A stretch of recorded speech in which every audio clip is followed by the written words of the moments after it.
Abre aspas. Estamos em um momento político muito importante para a administração de questões como erradicar a fome e garantir a alimentação saudável, a partir da década de ação pela nutrição de 2016 e 2025, disse Margaret Chan, diretora-geral da Organização da Saúde, OMS. Você já pensou em ter filhos ou já tem? Sabe quais consequências a alimentação não orientada pode acarretar? É isso que no programa de hoje veremos. Olá, tudo bem? Hoje estamos com a doutora Fernanda Colares, pediatra. Atualmente ela dá aula do curso de Medicina na Unifor e é diretora-geral do Hospital Unimed. Olá, doutora, tudo bem? Tudo bom, boa tarde. Hoje eu tenho dúvidas, o pessoal tem dúvidas sobre a alimentação infantil e como ela repercute na infância. Eu gostaria de saber quais as consequências visíveis e as não visíveis de acordo com a alimentação não muito legal até os 2 anos de idade. Bom, a criança, né, principalmente nesses primeiros 1000 dias, né, que é a primeira infância, ela é um ser que está em crescimento e desenvolvimento. Então, consequentemente, aquilo que a gente não fizer muito bem nesse início da vida pode ter repercussão, né, na vida adulta, mais para frente. Além disso, como a criança ela está em desenvolvimento, a gente não pode esquecer que o cérebro também está em desenvolvimento.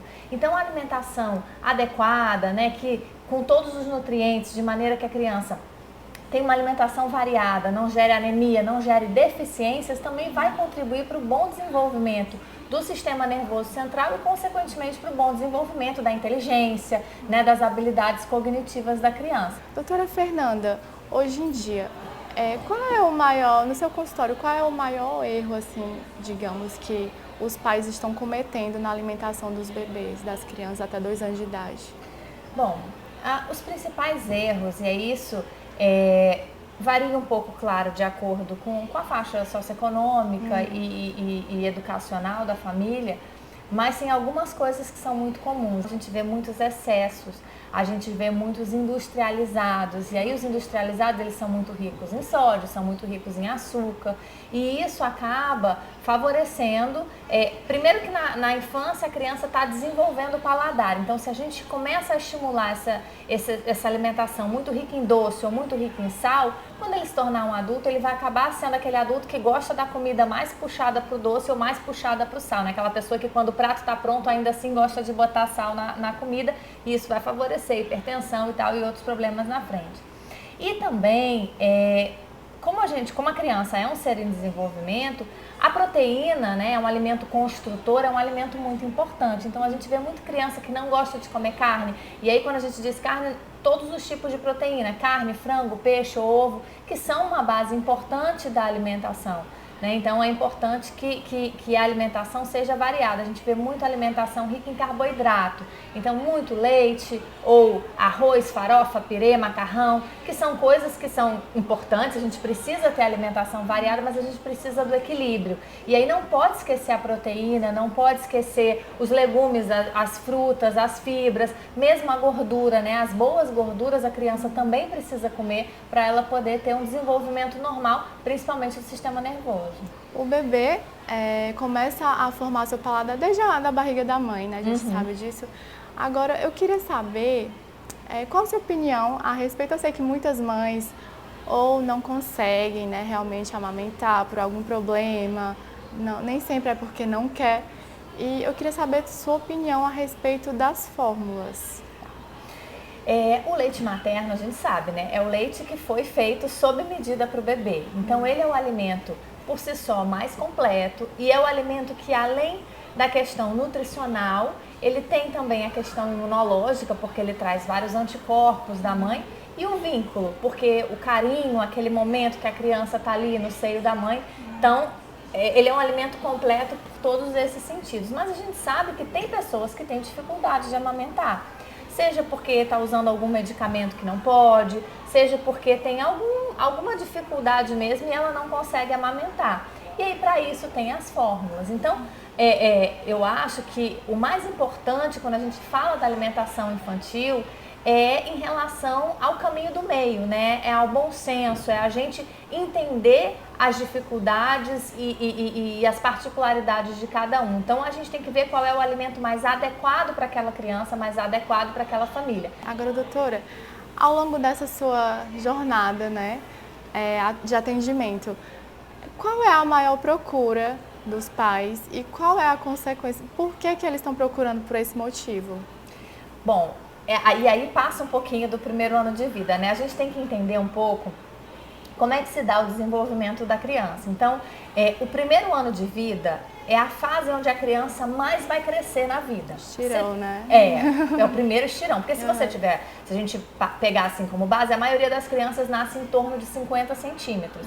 E no primeiro ano de vida, ela cresce 25 centímetros. Ou seja, no primeiro ano de vida, a criança vai crescer 50% do tamanho dela. Então, é uma fase de crescimento muito acelerado. Então, o bebê, em geral, ele come de tudo e come muito bem. Mas para os pais que muitas vezes vêm naquele costume da criança estar crescendo muito, estar comendo muito, estar perdendo as roupas, quando ela entra nessa fase de crescimento lento, ela come menos, ela escolhe o que comer, ela vai demorar mais a perder as roupas e quando chegar na sala de aula eu vou ter vários coleguinhas de vários tamanhos. Então é quando surge essa maior angústia de, meu Deus, tem alguma coisa errada com meu filho que ele não está crescendo. Então essa fase é a fase que começa a ficar a maior ansiedade em relação à alimentação. E aí, para acalmar os pais, o que a gente tem que fazer? No primeiro e no segundo ano de vida, eu estimular bastante a criança a comer alimentos bem variados, porque quando ela ficar seletiva, quando ela começar a escolher, ainda assim a gente vai ter uma grande opção. E a outra coisa é fazer os pratos, né, que sejam atrativos para a criança. Então tem que fazer a comida de uma maneira que ela fique bonita, que ela fique divertida, colorida, que o prato onde ela vai comer, o próprio prato, então vamos comprar um prato bem legal para você comer, vamos procurar ver o que está escondido atrás da comida no fundo do prato. Então a gente tem algumas técnicas que a gente pode fazer para tentar estimular a criança. Mas é normal, por volta de 3, 4 anos, que a criança coma menos, cresça menos, né? E que se ela estiver sendo acompanhada pelo pediatra e a gente estiver vendo no gráfico que a curva está ok, a gente tem que se desestressar com isso e aceitar que ela está dentro do normal. Existem alimentos que são capazes de acelerar ou baixar um pouco esse desenvolvimento desde na barriga da mãe mesmo? Ou isso é mito? A mesma coisa que vale para a criança, vale para a mãe. Então, o ideal é que a mãe, durante a gestação, ela não engorde demais e ela também não fique desnutrida. Que ela procure comer os alimentos variados. E a gente sabe que alguns alimentos, por exemplo, o refrigerante e tal, que a mãe consome, podem atrapalhar o desenvolvimento do feto, assim, né? Dos ossos do feto, né, diminuir a calcificação, fica muito difícil da gente saber aquilo que realmente vai prejudicar ou não. Agora eu gostaria de saber quais suas dicas, assim, para que eu possa ter, eu sendo mãe futuramente, né, não agora, como eu posso ter um filho saudável, né, tanto a alimentação quanto a atividade, qual é o combo que pode deixar uma criança saudável? Bom, leite materno sempre que possível, porque ele é o melhor alimento para a criança.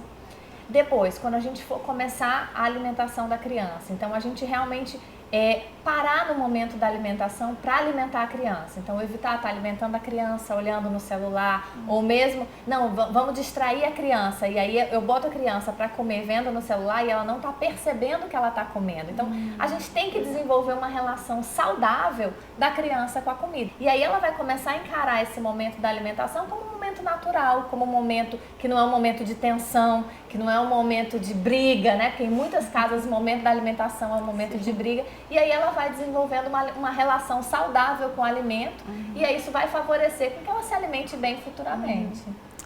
Tá vendo, gente? Ó, dica de Fernanda, deixa as crianças colocar a mão na massa. Depois termina a criança, suja, a gente suja o chão, não tem problema. Só limpar. Exatamente. Agora eu gostaria de saber uma dica bem pessoal mesmo, pela sua carreira. O que é que não poderia deixar de ser lembrado para essa fase até os 2 anos de idade? Qual a sua dica assim, chave para os pais? Eita, difícil essa.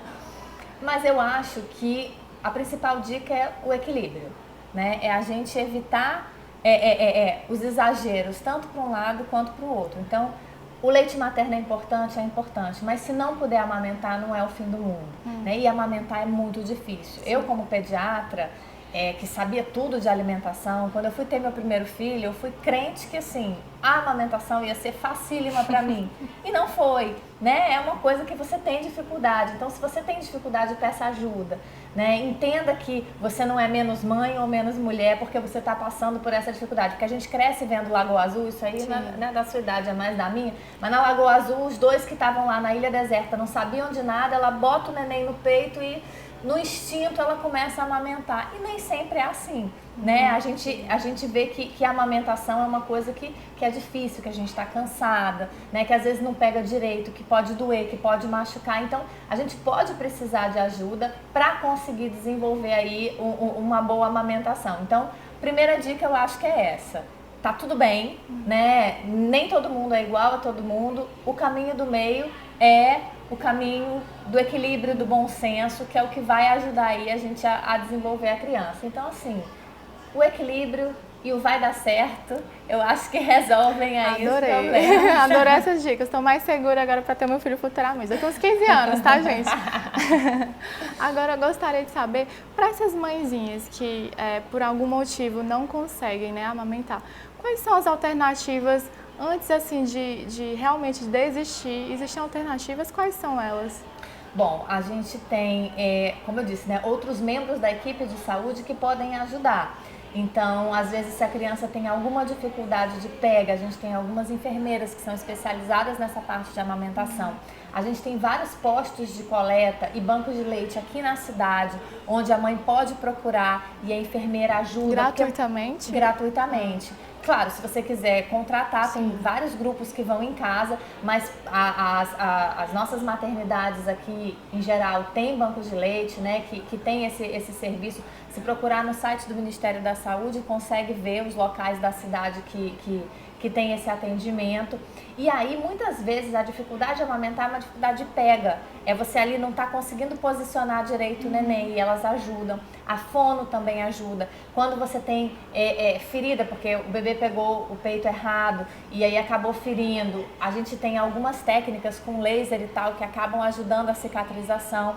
A gente tem alguns bicos alternativos, né? Bico de silicone que você bota no peito para facilitar a pega da criança. Então, assim, é importante a gente, com tranquilidade, não desistir. Às vezes a gente precisa, por um momento, usar a fórmula até que a criança pegue, né? Mas que também isso não é o fim do mundo.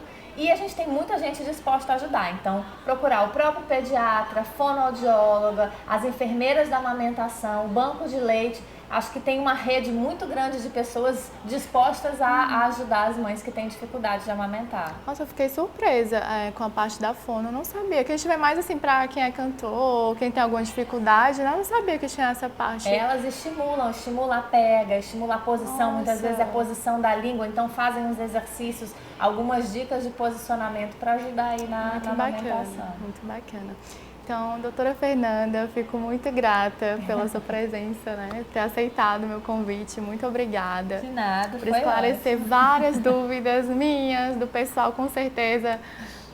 Então, a gente fica por aqui, pessoal. Até o próximo programa. Obrigada.